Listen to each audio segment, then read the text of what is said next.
No tenías que ver eso, murmuró ella, su voz un tenue y frágil hilo. En ese instante, todo encajó. Los meses de evasivas veladas, los silencios sigilosos, ese molesto estribillo de estoy agotada. Todo confluyó en una única y punzante verdad. No pude ni emitir un sonido. Mis dedos aún aferraban la caja elaboradamente envuelta que ella no había abierto.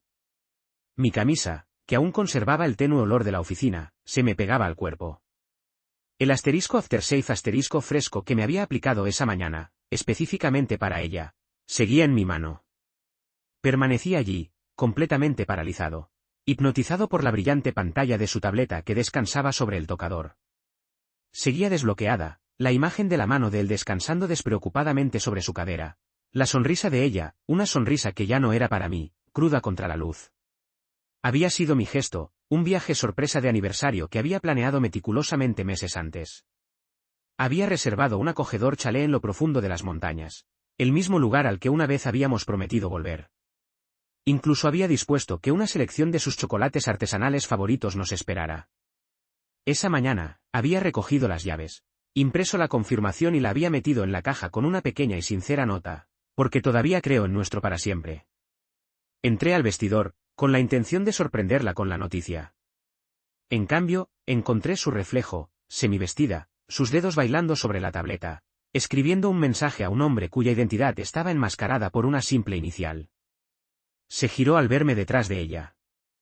Sus movimientos fueron un borrón de pánico mientras torpemente intentaba bloquear la pantalla, sin lograrlo, antes de que esas palabras, grabadas en mi memoria para siempre, escaparan de sus labios. No tenías que ver eso. Ni un lo siento. Ni un no es lo que crees. Ni siquiera un desesperado, por favor, déjame explicarte. Solo una escalofriante implicación de que mi descubrimiento era la verdadera transgresión, no el acto de engaño en sí. No recuerdo el momento exacto en que la caja se me escapó de las manos, pero el sordo golpe del surtido de chocolates rompiéndose por dentro al caer sobre el suelo de baldosas pulidas, resonó en el silencio.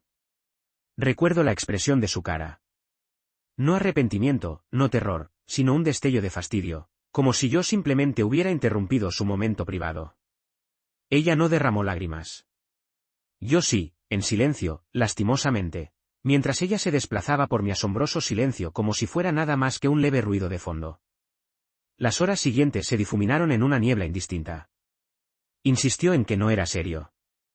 Afirmó que las cosas se habían vuelto complejas. Confesó sentirse emocionalmente insensible durante meses, pero, paradójicamente, no había querido infligirme dolor. Y aún así, aquí estaba yo, desangrándome en tiempo real. A medianoche, ella dormía profundamente. Yo me senté en el borde frío de la bañera hasta las 3 de la mañana, con la capucha de mi sudadera bien ajustada sobre la cabeza, revisando los mensajes restantes. Sí, sabía que era una violación, pero cuando tu mundo implosiona, te abres camino a través de los escombros en busca de fragmentos de verdad, incluso si te destrozan las manos. Resultó que no era solo un fin de semana, un mensaje o un hombre. Era una red meticulosamente estratificada, estratégica, oculta a plena vista. Había usado alias como Rayo de Luna, el supervisor y Retiro Zen para guardar sus números. Mantenía chats grupales solo con él. Había construido toda una existencia paralela a mis espaldas, financiada por la vida que yo, sin saberlo, le proporcionaba. Y el verdadero golpe bajo, sus propios amigos cercanos eran cómplices. Lo vi en los registros del chat. Una de ellas incluso le había enviado un mensaje, todavía lo está intentando. Es casi triste. Yo era la burla.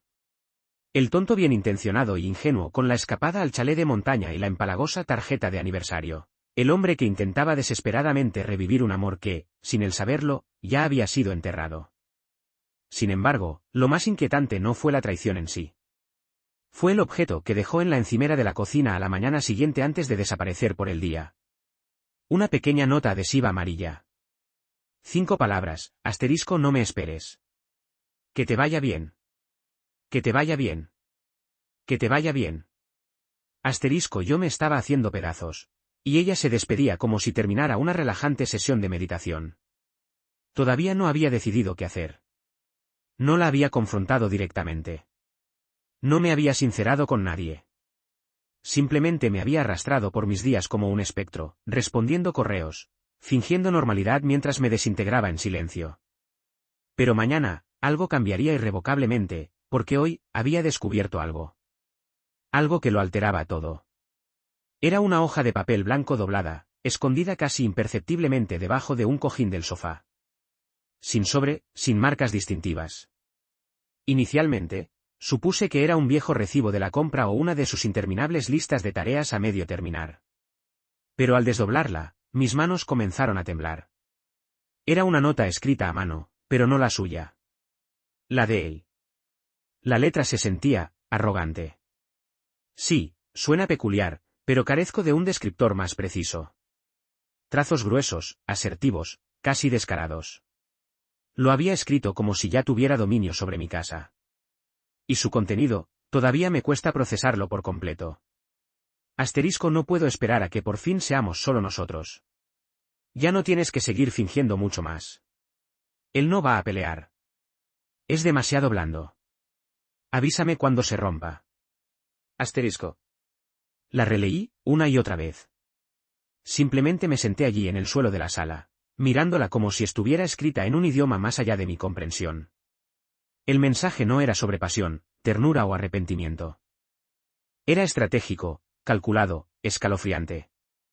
Esto no era una aventura. Esto era una ejecución, una eliminación tranquila y deliberada de mí. Y lo más agonizante fue que él tenía razón. Yo no iba a pelear. Era blando, porque incluso después de todo, todavía la amaba. ¿Qué tan patético era eso? Examiné la habitación, nuestra sala de estar, y de repente todo se sintió ajeno. La manta de punto en la que siempre se envolvía, no era mía. Las velas aromáticas que encendía cada fin de semana antes de nuestras noches de cine, no eran mías. La suculenta en miniatura que ella afirmaba le recordaba a nosotros porque prosperaba con el abandono, ese detalle en particular me dolió profundamente. Me sentí como si hubiera estado ocupando la residencia de un extraño durante años sin darme cuenta. Así que, hice algo que no había hecho en mucho tiempo. Actué. No con sensatez, no con valentía, simplemente por un impulso primario. Agarré mis llaves, conduje 2 manzanas hasta un bar de mala muerte y pedí un vaso de whisky, la misma marca que ella siempre despreciaba como un desperdicio de dinero. Ni siquiera me gustaba el whisky. Creo que solo quería sostener algo que ella desaprobara. Algo que me hiciera sentir que finalmente estaba escapando de su atracción gravitatoria. Me estacioné en un lote desierto detrás del supermercado y me quedé allí en la oscuridad que se acercaba, bebiendo del vaso como un personaje de una película independiente mediocre. No lloré. No me enfurecí. Simplemente miré fijamente el parabrisas, mi reflejo apenas perceptible en el tenue brillo de las farolas distantes. Finalmente, abrí la consola del coche. Ni siquiera sé por qué. Quizás solo buscaba un recibo olvidado o alguna reliquia olvidada de una vida normal. En cambio, encontré la tarjeta de cumpleaños que me había dado el año pasado. Estaba en blanco por dentro. Recordé haber sonreído cuando me la entregó, asumiendo que había escrito algo dulce y profundamente personal. Incluso la había besado después de abrirla, susurrándole, siempre sabes qué escribir. Ella solo había sonreído y asentido. Había estado vacía todo el tiempo. Creo que eso me destrozó más completamente que la nota de su amante. ¿Cuántas veces había estado conversando con una versión de ella que dejó de existir? ¿Cuántos de mis recuerdos preciados eran solo míos, no amados sino compartidos? Volví a casa alrededor de la medianoche, más sobrio por el profundo shock que por el alcohol. Cuando entré, ella no estaba allí. Solo un mensaje en el altavoz inteligente. ¿Quién usaba eso para mensajes hoy en día? Su voz, cortante y despectiva, me quedo en casa de Kira. No me esperes. Kira Abbott. Su compañera de trabajo. La que fue despedida el año pasado por conducta inapropiada y juraba que estaba siendo injustamente atacada por cónyuges envidiosos. Realmente una compañía selecta la que tenía. Ni siquiera me molesté en intentar llamarla. Simplemente entré a su dormitorio, encendí la luz del techo y examiné el espacio. Fue entonces cuando noté algo más. La bolsa de viaje. No cualquier bolsa de viaje. Mi bolsa de viaje, medio empacada, descansando a mi lado de la cama como un aviso explícito de desalojo. Mis camisas, mis calcetines, incluso mi viejo frasco de aftershave apenas usado, colocado encima como un punto final decisivo. Estaba preparándose meticulosamente para echarme antes de que yo tuviera la oportunidad de reaccionar. Esa noche, el sueño me eludió por completo.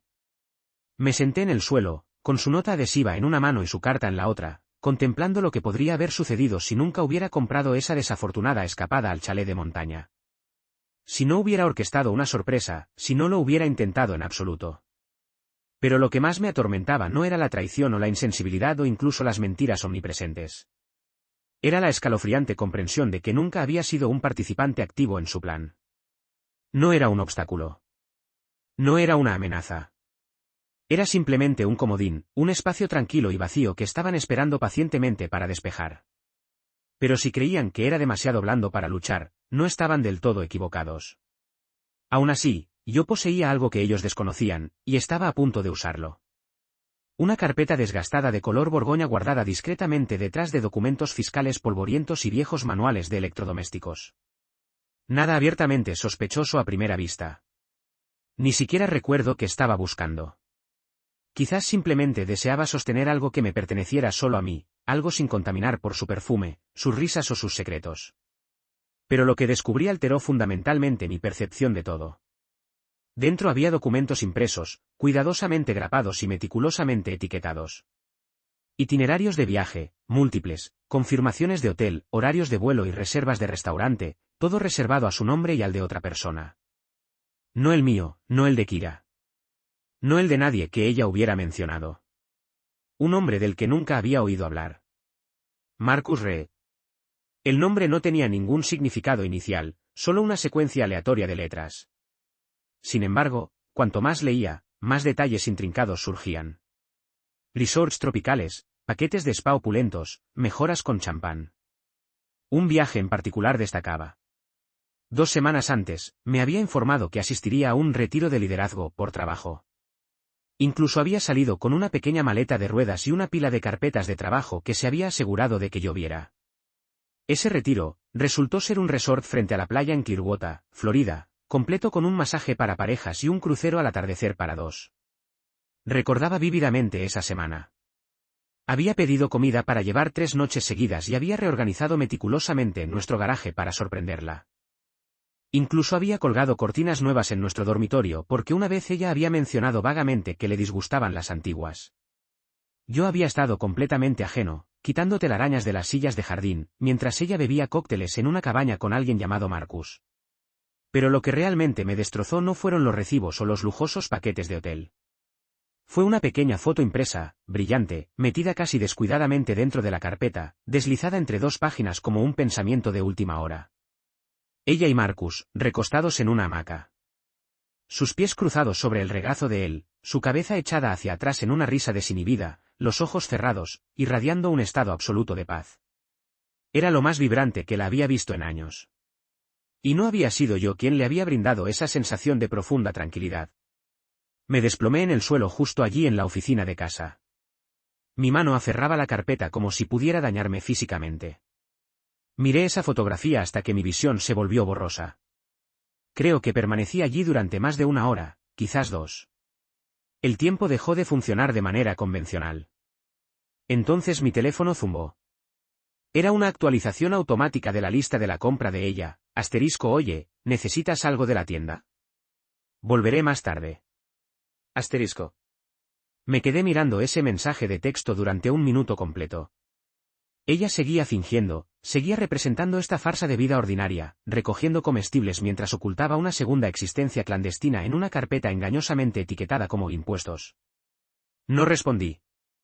No pude. Pero algo dentro de mí se rompió en silencio, no en un estallido de ira, sino con una claridad absoluta y punzante, como un reloj roto que de repente se adelanta de nuevo. Esa noche, el sueño siguió siendo esquivo. Me senté en la sala con todas las luces apagadas, escuchando solo el zumbido bajo del refrigerador y el ocasional crujido de las tablas del suelo de arriba. Sostenía la foto brillante en una mano y nuestro retrato de compromiso en la otra. Era la misma sonrisa cautivadora, la misma inclinación elegante de la cabeza, el mismo calor radiante. Solo una de ellas era genuina. A las 2:17 de la madrugada, coloqué mi laptop sobre la mesa de centro y abrí un navegador privado. Escribí su nombre, Marcus Reed. No aparecieron perfiles personales en redes sociales, pero sí un perfil en un sitio de redes profesionales. Consultor de marketing, 40 y tantos, divorciado, residía a 2 pueblos de distancia, sin hijos, pero había algo más. Una fotografía de él en una cena de premios de la industria con Nova, su brazo rodeando casualmente su cintura, la mano de ella apoyada naturalmente en su pecho como si allí perteneciera. El pie de foto, asterisco agradecido de tener a esta brillante mujer a mi lado, tanto profesional como personalmente.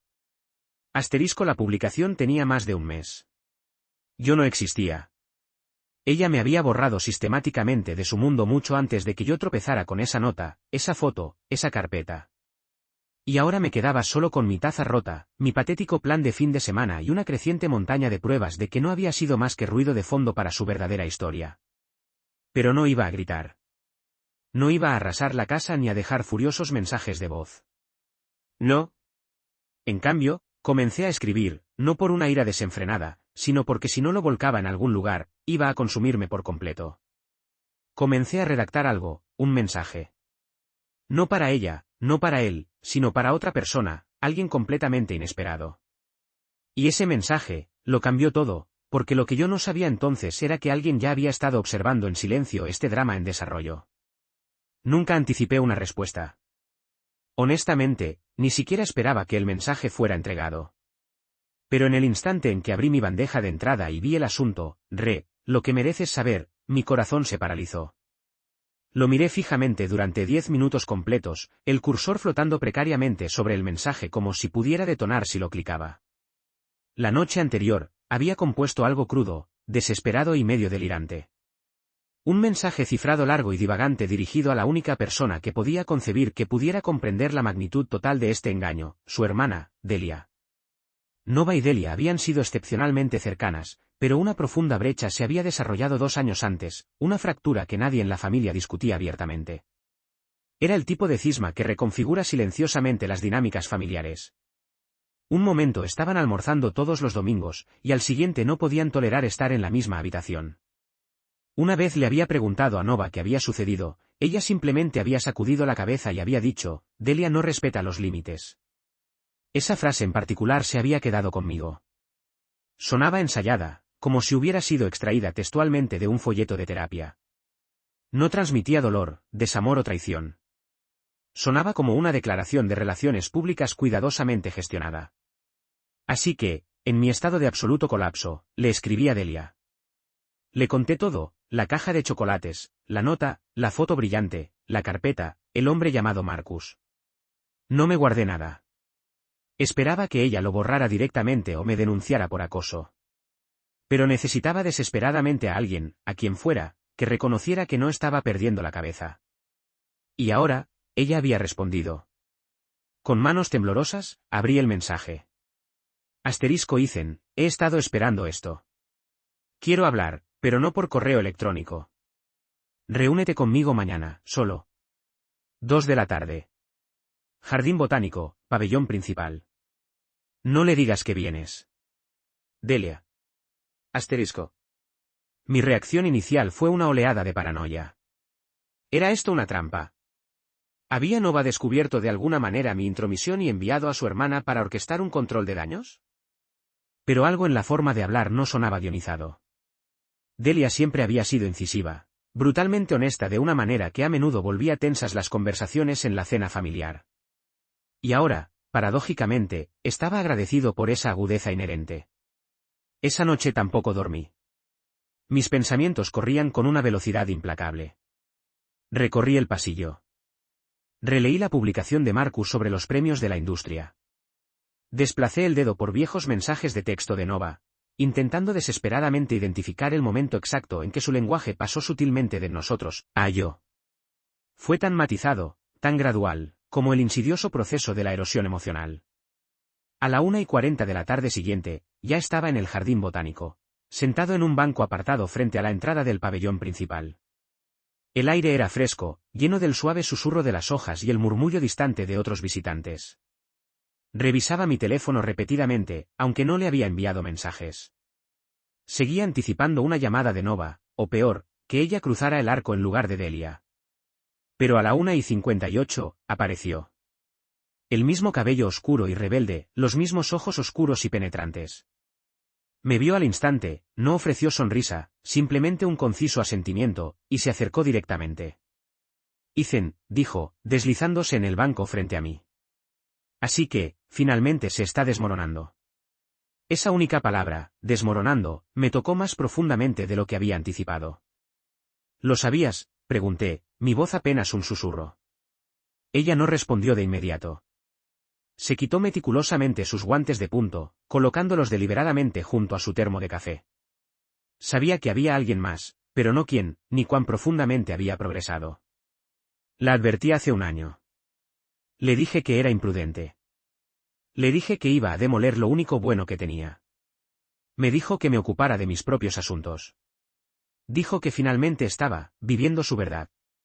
Delia resopló, el sonido agudo. Lo que sea que eso signifique. Permanecí en silencio. Ella continuó, te mintió durante al menos 18 meses, Ethan.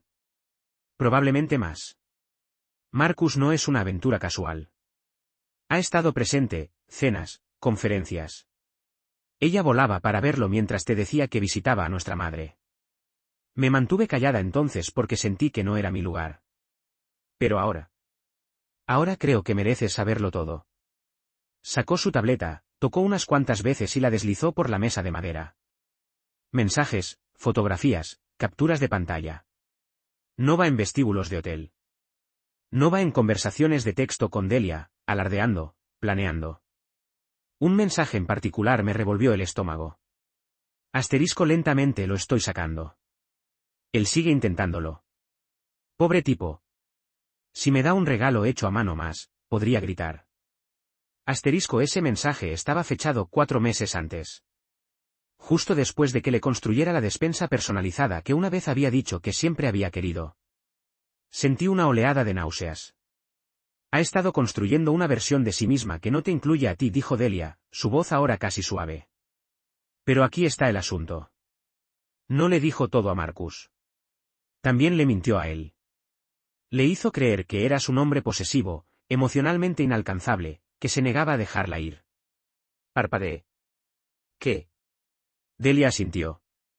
Ella se presentó como la víctima en ambas narrativas. Tú eras el villano para él. Él no es inocente, pero tampoco sabe toda la verdad. Y de repente, una aterradora comprensión me golpeó como un trozo de hielo por la columna. ¿Qué está planeando, Delia? Me miró larga y fijamente. No creo que quiera una ruptura limpia, Ethan. Creo que quiere reescribir completamente todo. El pasado, la narrativa, incluso tu papel en ella. Y creo que ya ha tomado medidas para hacerlo. Sentí que la sangre se me escurría del rostro.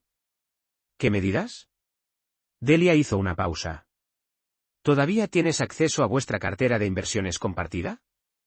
Mis manos volvieron a temblar porque no había revisado. Hacía semanas que no lo hacía. Y cuando finalmente lo hice aquella noche, lo que vi confirmó todos mis miedos, y más. La pantalla cargó más lento de lo habitual. Quizás eran solo mis nervios a flor de piel. O quizás el wifi se demoraba deliberadamente, como si quisiera evitarme el golpe inminente. Pero finalmente, los números me devolvieron la mirada. Texto negro austero sobre una pantalla blanca, limpio y silencioso. Saldo, 225 euros. Eso no podía ser correcto. Pulsé actualizar. La misma cifra persistía.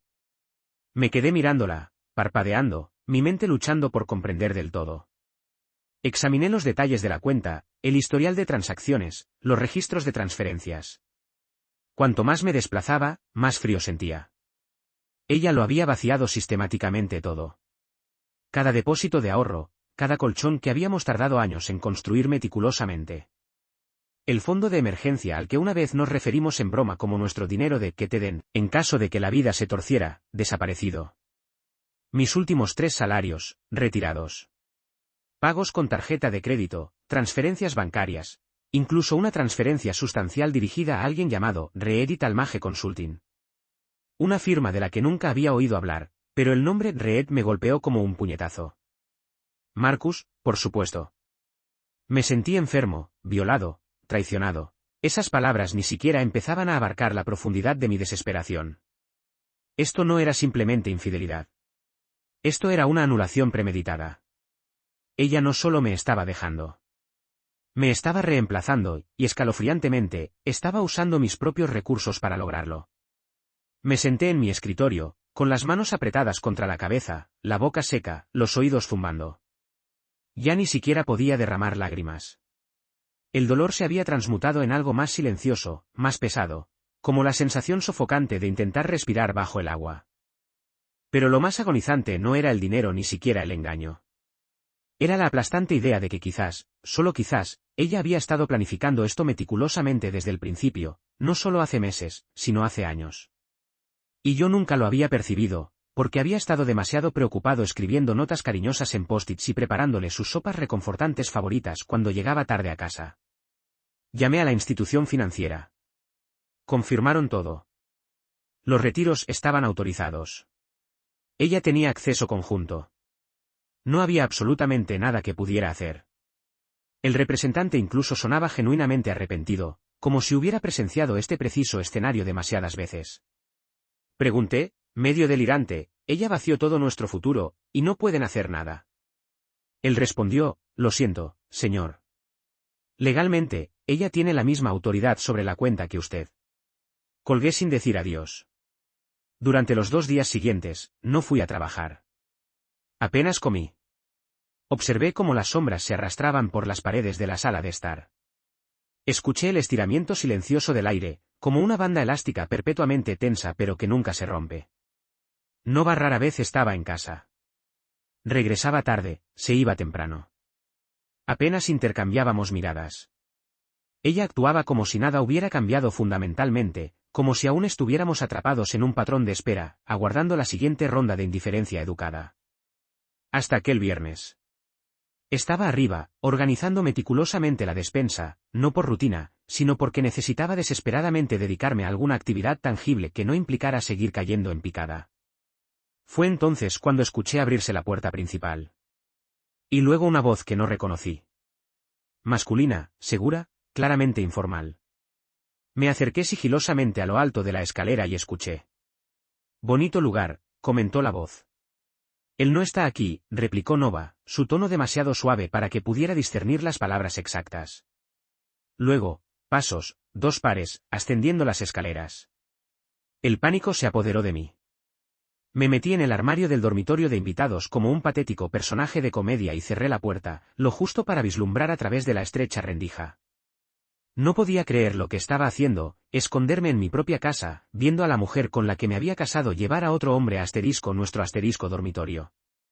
Pero no era cualquier hombre. Era él, Marcus. Lo reconocí al instante por su perfil profesional en redes. Por la foto de la cena de premios de la industria. Se veía exactamente como en su imagen de perfil, impecablemente arreglado, seguro de sí mismo, con un corte de pelo caro. Se movía por el pasillo como si ya perteneciera allí. Los vi desaparecer en nuestra habitación. La oí reír.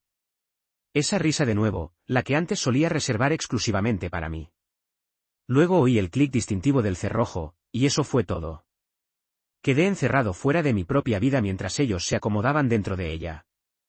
Permanecí en aquel armario durante 10 minutos enteros, inmóvil. Mi cuerpo se heló. Mis manos temblaban incontrolablemente. No podía concebir que esto fuera real. No podía comprender cuán lejos había llegado realmente. Esto no era una aventura fugaz. Esto era una invasión, una ocupación, una colonización completa de todo lo que había creído mío. Y me di cuenta en aquel momento abrasador de que estar callado no me había protegido. Ser blando no me había ganado amabilidad. Ser paciente no había salvado absolutamente nada. Así que hice algo que nunca imaginé que haría. Salí por la puerta principal solo con mi cartera, mis llaves y la carpeta Borgoña. No la golpeé. No grité. Simplemente me fui. Y no fui a un hotel. No busqué refugio en el sofá de un amigo. Fui a un lugar mucho más peligroso. El estudio loft de Delia. Y lo que allí ocurrió fue el génesis de que todo se desmoronara para ellos en lugar de para mí. Delia no preguntó por qué estaba allí. No se inmutó cuando abrió la puerta y vio mi cara, pálida y empapada por la fría llovizna exterior. Simplemente se hizo a un lado y me hizo un gesto para que entrara, como si hubiera estado anticipando mi llegada todo el tiempo. Quizás sí. Su estudio loft era más pequeño de lo que recordaba, limpio, pero claramente habitado. Una mesa de centro desordenada cubierta de velas aromáticas, tazas dispares y ropa medio doblada. Se sentía como un espacio donde las emociones no necesitaban ser contenidas meticulosamente, donde la gente podía desmoronarse abiertamente sin vergüenza. Se sentía como la antítesis exacta del hogar. Dejé mis llaves en la encimera de su cocina y le entregué la carpeta. Ella echó un vistazo a los documentos que contenía, las impresiones brillantes, los recibos, los extractos bancarios, y exhaló lentamente por la nariz. Luego nos sirvió a cada uno una taza de té de hierbas fuertes sin decir una sola palabra. Nos sentamos en silencio un rato. Ni música, ni televisión, solo el zumbido bajo de su nevera y el ocasional crujido de su viejo ventilador de techo. Hiciste todo correctamente, Ethan, dijo finalmente, con una voz sorprendentemente suave. Fuiste amable, firme, indulgente. Fuiste gentil con ella cuando debiste haber estado furioso. No creo haber aprendido a ser de otra manera, dije en voz baja. Seguí pensando que si me mantenía hablando, ella eventualmente regresaría. Ella no deseaba blandura, replicó Delia. Ella deseaba ceguera. No solo te traicionó. Usó tu decencia inherente como arma. Contó con que te mantendrías pasivo mientras te borraba sistemáticamente de tu propia narrativa. Sus palabras escocieron, sin embargo eran innegablemente ciertas. Y de alguna manera, esa verdad brutal finalmente permitió que algo profundo dentro de mí se abriera, no con furia, sino con una determinación tranquila y resuelta. Quiero actuar, declaré. No por venganza, no para destruirla, sino para reclamar mi nombre, mi voz. Delia asintió. Bien, porque creo que finalmente estás preparado para dejar de sobrevivir y empezar a elegir. Se levantó, caminó hacia su estantería y sacó un pequeño cuaderno de cuero gastado. Dentro había páginas de notas mecanografiadas, registros telefónicos, impresiones legales. Los extendió frente a mí como intrincadas piezas de rompecabezas. He estado recopilando esto desde el verano pasado, admitió. No estaba segura de qué iba a hacer con ello. Al principio, era simplemente ira, luego preocupación, luego un profundo sentimiento de culpa. Pero ahora. Ahora lo utilizamos. Miré los documentos, abrumado. Era todo, prueba de la mala conducta financiera de Nova, sus deducciones fiscales falsificadas, evidencia irrefutable de que había estado utilizando ilícitamente cuentas de la empresa para financiar viajes personales con Marcus. Delia lo había documentado todo meticulosamente. Había discernido las señales de advertencia mucho antes que yo, acumulando pruebas discretamente como una póliza de seguro vital. Y ahora, me las estaba entregando libremente. ¿Qué hago con esto?, pregunté, con la voz tensada. Ella me dio una mirada larga y firme. Primero, congelas las cuentas restantes. Luego presentas una separación legal. Después, y solo entonces, los expones, pero no como una escena cinematográfica dramática. Nada de gritos en restaurantes públicos ni de cortar neumáticos. Lo haces de una manera que permite que todos sean testigos de la verdad sin que tú pronuncies una sola palabra. Esa última parte resonó profundamente dentro de mí porque durante meses, había estado gritando internamente, rogando que alguien me escuchara sin hacer nunca un sonido. Y ahora, quizás finalmente era hora de que el silencio hablara.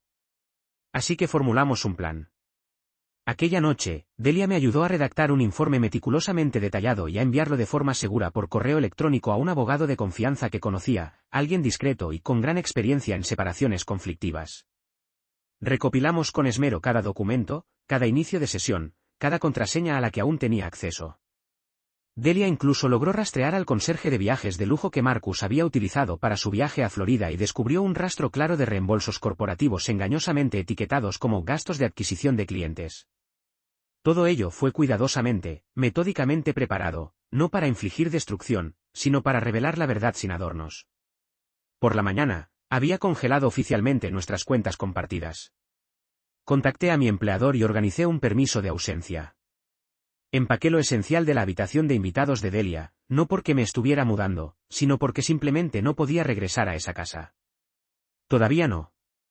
Quizás nunca. Y aquella tarde, programé una entrega muy específica. Contraté un servicio de entrega privado para transportar un paquete a nuestra casa precisamente a las 5 de la tarde. Dentro de la caja había una copia impresa de los registros bancarios, una impresión del perfil profesional de Marcus, una unidad USB que contenía sus desgloses de informes de gastos meticulosamente detallados y una única impresión brillante de ellos dos en Clearwater. Junto a ella, una nota manuscrita, esta vez con mi propia caligrafía inconfundible, asterisco siempre dijiste que querías honestidad, así que aquí la tienes, tuya. He terminado de limpiar tu historia. Cuéntala sin mí. Asterisco. Eso fue todo. Sin nombre, sin amenazas, sin acusaciones, solo un cierre silencioso y quirúrgico. A las 5:03 de la tarde, recibí una llamada de Nova. Dejé que sonara. Luego observé cómo 3 llamadas más seguían en rápida sucesión. A las 5:14, recibí un mensaje de Marcus, asterisco no sé qué intentas hacer, pero esto es increíblemente inmaduro. Asterisco a las 5:22, un mensaje de texto más largo de Nova, asterisco necesitamos hablar. Por favor, no hagas ninguna estupidez. Nunca quise que esto llegara tan lejos. Lo siento. Asterisco y finalmente, a las 6:01 de la tarde, un mensaje de voz. No lo escuché. No de inmediato, porque por primera vez en mucho tiempo, no me importaba lo que tuviera que decir. Ya no solo estaba reaccionando. Estaba elaborando meticulosamente mi propio final. Es un fenómeno peculiar, el silencio que desciende después de que finalmente recuperas tu voz. Anticiparías que se sentiría triunfante, absolutamente liberador, como salir de una tempestad a un prado bañado por el sol. Pero para mí, se sintió más bien como estar de pie entre los escombros humeantes después de un incendio devastador. El humo seguía aferrándose obstinadamente a las paredes. Las brasas brillaban en rincones inesperados. Y en esa profunda quietud, comprendí algo que no me había atrevido a admitirme a mí mismo durante toda esta experiencia. No solo estaba llorando a Nova. Estaba lamentando profundamente la versión de mí mismo en la que ella me había persuadido tan astutamente de convertirme. La versión que andaba de puntillas alrededor de sus estados de ánimo mercuriales, que se disculpaba excesivamente por transgresiones que no había cometido, que aceptaba pasivamente los desaires y los mensajes de texto tardíos y los fines de semana en los que ella exigía espacio sin aclarar nunca de que necesitaba espacio. Esa versión de mí estaba muriendo ahora, una muerte lenta, agonizante, pero absolutamente necesaria. Y entonces sucedió algo que nunca había anticipado. Delia me envió un mensaje de texto justo antes del mediodía 2 días después. Asterisco enciende el canal 4 ahora mismo. Asterisco confundido, cogí el mando y cambié a las noticias locales. Allí, a todo color, había un segmento titulado Firma local bajo escrutinio por alegado fraude en gastos. La voz del presentador era tranquila y mesurada, pero la historia era absolutamente brutal. Un denunciante, anónimo y protegido, había proporcionado documentación irrefutable de que un socio principal de una destacada firma de marketing había malversado sistemáticamente fondos corporativos para extensos viajes personales, alojamiento lujoso y regalos extravagantes. El nombre no fue censurado. Asterisco Marcus Reed. Asterisco la cámara mostró una imagen de archivo de él dando un discurso en algún evento benéfico, pero el subtítulo inferior rezaba escalofriantemente, asterisco urgente, acusaciones de fraude surgen en escándalo corporativo de Clearwater. Asterisco. Mi corazón golpeaba contra mis costillas. Mis dedos se entumecieron. Delia me llamó un segundo después. Alguien lo filtró, dijo, sin siquiera molestarse en disimular su diversión. Ni yo. Ni tú, pero alguien tomó lo que teníamos y se hizo eco. Sentí la boca seca. ¿Cómo? ¿Cómo pudo pasar eso? Podría haber sido alguien de la oficina del abogado. Podría haber sido alguien dentro de la empresa. No importa. Lo crucial es que el mundo ahora lo sabe. Y si el nombre de Nova aún no ha surgido, es solo cuestión de tiempo. Me hundí lentamente en una silla, reviviendo el segmento de noticias en mi mente. De hecho, habían mencionado a una asociada anónima involucrada en múltiples viajes cofinanciados. Eso solo podía significar ella. Y entonces hice clic. El mensaje de voz que me había dejado, el que aún no había escuchado. Cogí mi teléfono, localicé el mensaje y le di a reproducir. Su voz era cruda, áspera, como nada que le hubiera oído en años. Asterisco Ethan, yo. Ni siquiera sé por dónde empezar. Yo. Vi lo que enviaste. Me lo merezco. Ahora lo sé. Pero algo ha pasado. Marcus está siendo investigado. Su empresa podría quebrar. Mi nombre está en algunas de esas facturas. Tengo miedo, ¿vale? Nunca pensé que esto se descontrolaría así. Creí que tenía tiempo, que podría explicarlo todo antes de que se pusiera feo. Por favor, no lo empeores. Solo devuélveme la llamada. Yo. Te necesito. Asterisco. Me quedé allí mucho tiempo, mirando a la nada. Dijo que me necesitaba. No porque me echara de menos, no porque me amara, sino porque su mundo meticulosamente construido, el que se basaba enteramente en el engaño, se estaba desmoronando rápidamente. Y yo era el único que siempre había recogido sus pedazos rotos. Pero no esta vez. Aquella noche, empaqué lo último de mis pertenencias del lugar de Delia. No estaba huyendo. Simplemente necesitaba aire, espacio, un paisaje mental limpio en el que pensar. Reservé un refugio de alquiler junto al mar, a 2 pueblos de distancia, en un tramo de costa tranquila. Curiosamente, era precisamente el tipo de lugar que una vez habíamos soñado con visitar juntos.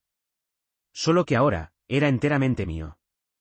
Pasé la noche observando el sol sumergirse bajo el horizonte sobre el agua, envuelto en una soledad tranquila e imperturbable. Y finalmente exhalé. A la mañana siguiente, me desperté con 21 mensajes y llamadas perdidas de un número desconocido. Un mensaje de texto de Delia simplemente decía, asterisco tienes que ver esto. Asterisco me envió una foto. Una instantánea borrosa tomada frente a una oficina legal. Nova, sola, su cabello rubio recogido con fuerza, sin maquillaje, su expresión completamente en blanco. No caminaba hacia el edificio. Se alejaba. Y en su mano, sostenía con fuerza una carpeta legal de color crema. Acababa de presentar algo. Pasó otra hora antes de que recibiera la notificación oficial por correo electrónico. Asterisco solicitud de disolución de matrimonio presentada por Nova R. Reynolds. Asterisco ahí estaba. El final. Pulcre. Formal. Sin emociones. Y adjunta a la presentación había una nota corta, de 4 líneas, mecanografiada. Asterisco supongo que finalmente obtuviste lo que querías. Felicidades. Espero que haya valido la pena. Asterisco no había disculpa, ni explicación, solo el frío y amargo resentimiento de alguien que había perdido irrevocablemente el control. No respondí. No por orgullo, sino porque simplemente no quedaba nada que comunicar. Ella había elegido su camino. Yo había elegido el mío. Y por una vez, no necesitaba defender mis elecciones. No necesitaba salvar la versión de mí que ella había descartado con tanta negligencia. Pero lo que no sabía entonces, lo que no podía saber, era que esta no sería la última vez que nuestros caminos se cruzarían. Nunca tuve la intención de volver a verla. Ni en persona, ni cara a cara. Esperaba plenamente que la solicitud de divorcio sirviera como el punto final definitivo a una frase que se había prolongado demasiado. Firmaríamos papeles, dividiríamos bienes y nos desvaneceríamos gradualmente en líneas de tiempo separadas. Tranquilo, limpio, decididamente anticlimático. Pero la vida rara vez ofrece salidas tan pulcras. Sucedió 2 meses después, un jueves por la tarde. Había regresado al refugio junto al mar, recomponiendo lentamente algo que se parecía a una paz genuina. Había adquirido el hábito de dar largos paseos por los tranquilos humedales detrás de la propiedad. Sin auriculares, sin distracciones, solo el susurro del viento a través de los altos pastizales y el ocasional grito de las gaviotas sobrevolando.